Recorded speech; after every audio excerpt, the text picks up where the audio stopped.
Hello, xin chào tất cả các bạn đã quay trở lại với kênh của Văn Hồng Lazada. Hôm nay chúng ta tiếp tục với trải nghiệm nhá. Hôm nay mình sẽ ăn thử một trong những cái món ăn mà rất là quen thuộc, đó chính là cháo sườn này. Hôm nay mình sẽ ăn thử cái cháo sườn của Vifong nhá. Thế bạn có gói sườn thật đó.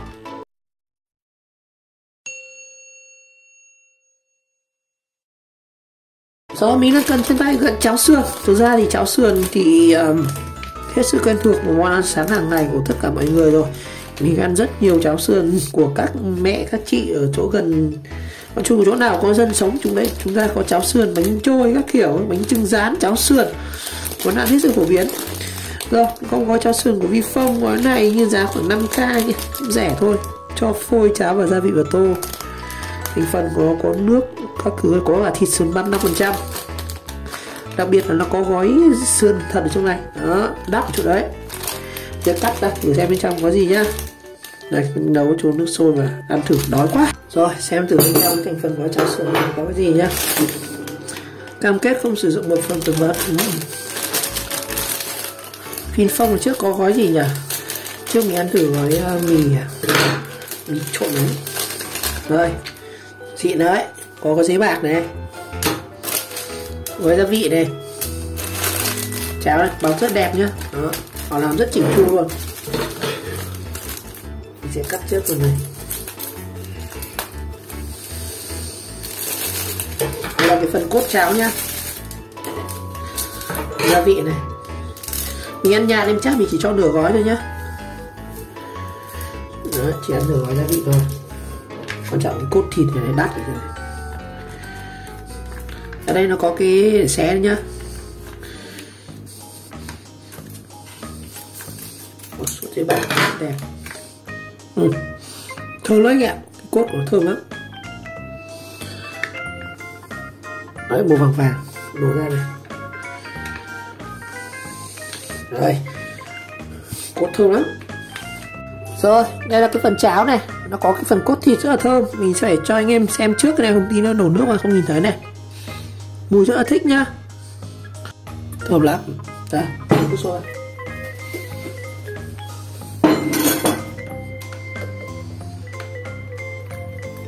Nước sôi đây mình đun sẵn rồi nhé.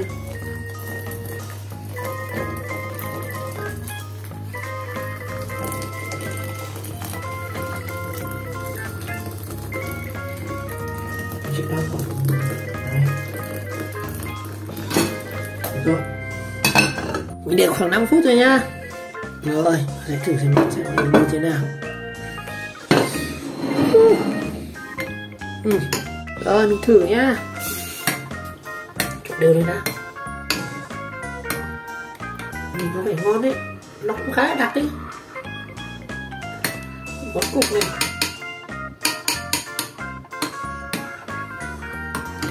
cháo bị món cục nhá.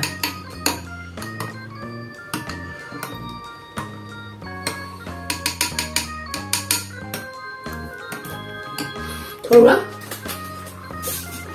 Nào thử xem nào. Tôi thấy nó hơi bị món cục.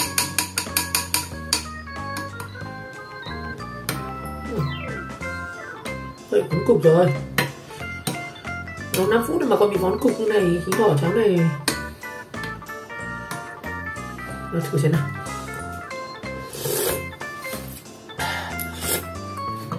Để hơi nhạt anh em.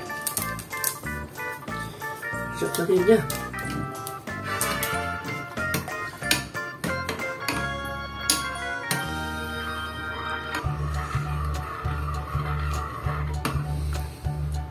Này, món cục rất nhiều nhỉ.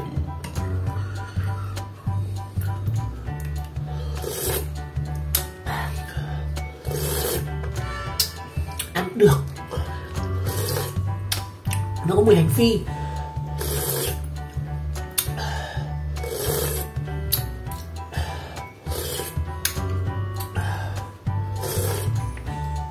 Nhưng mà không giống cháo sườn mình hay ăn.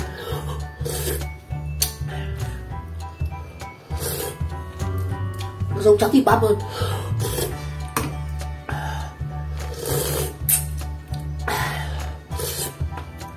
Nước dùng rất béo nhé.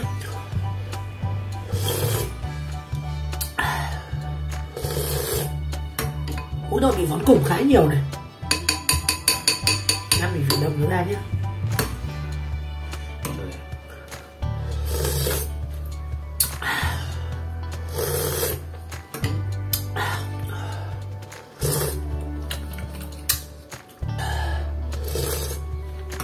Hay là kiểu cháo sườn nó bị vón cục.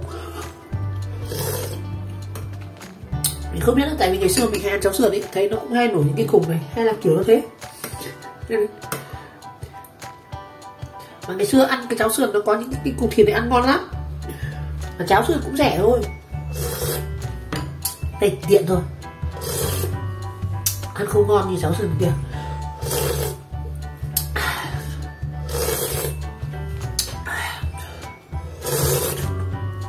Đang đói ăn vào không? Đây nó có miếng gì? Thịt này, thịt như kiểu thịt băm nhỏ nhỏ, hay là thịt này? Nó như kiểu ruốc ấy. Đây ruốc này này, ruốc.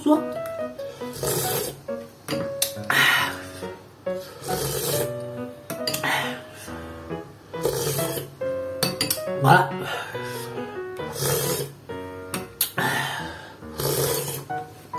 Xem thành phần nó có những cái gì nhá. Gồm có nước, dầu cọ, thịt sườn băm, muối ăn chất điều vị, nước mắm, mỡ heo, hương gà tổng hợp. Gia vị thì cũng có là muối ăn này, như natri, đường tinh, bột sừng heo, hành tím, bột kem không sữa, hành lá, chất chống đông, chất chống vón cục này. Thế mà ăn nó vẫn vón cục vậy.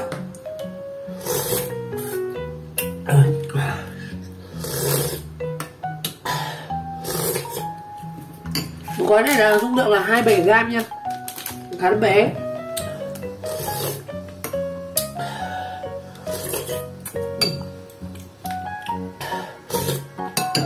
Đây, vón cục này.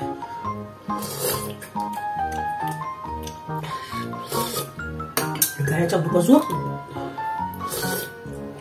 Đây, vón cục này.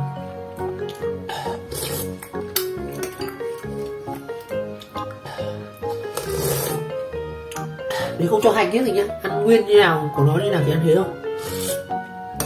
Nếu bạn muốn ngon thì có thể cho thịt bò, cho thịt gà, cho hành thêm một rau hết gì nhá, hoặc là ngò. Còn ăn liền thì nói chung có gì ăn đấy thôi. Đó.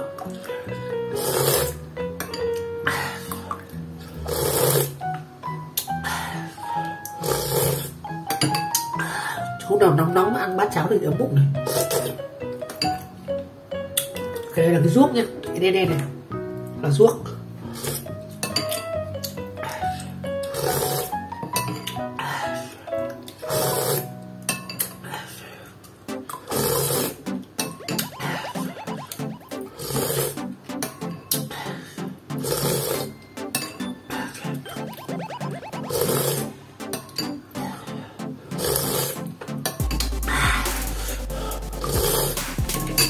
No đấy anh em, cái bát này là no.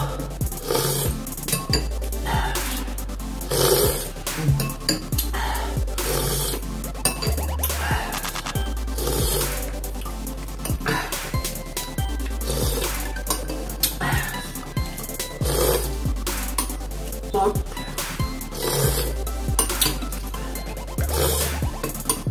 Cả đang đói nữa.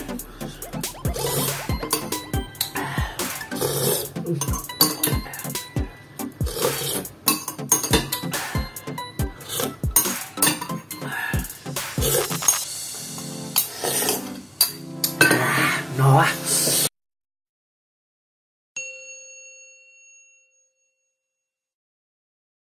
Rồi, mình vừa ăn thử gói cháo sườn của Vifong loại 70, thực ra gói này là 70g nha anh em.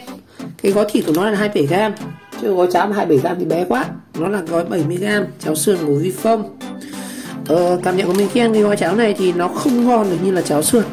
Dù mình đã rất kỳ vọng với nó nhưng ăn không như cháo sườn. Lần trước mình ăn thử cái cháo riêu cua thì ăn khá là thơm ngon. Còn cháo sườn này ăn không giống cháo sườn lắm. Và thêm một cái đặc điểm mình không thích của cái cháo này nữa là nó bị vón cục khá là nhiều. Và ăn cũng chả thấy phần thịt đâu, chỉ thấy có tí ruốc thôi. Nói chung cái mã này thì ăn ngay là muốn mua thì có thể trải nghiệm thử nhá, nhưng mà cảm nhận mình thì thật sự mình không thích nó lắm. Ăn không có gì đặc sắc cả, vón cục nữa. Rồi, Hôm nay là bài review của mình về món gói cháo sườn của Vifong này. Một lần nữa cảm ơn các bạn đã theo dõi video clip. Và nếu thấy video hay và nhớ thì các bạn nhớ like, subscribe của kênh và chờ đón các video tiếp theo thì mình sẽ có những video trải nghiệm các món khác. Rồi, cảm ơn các bạn rất nhiều.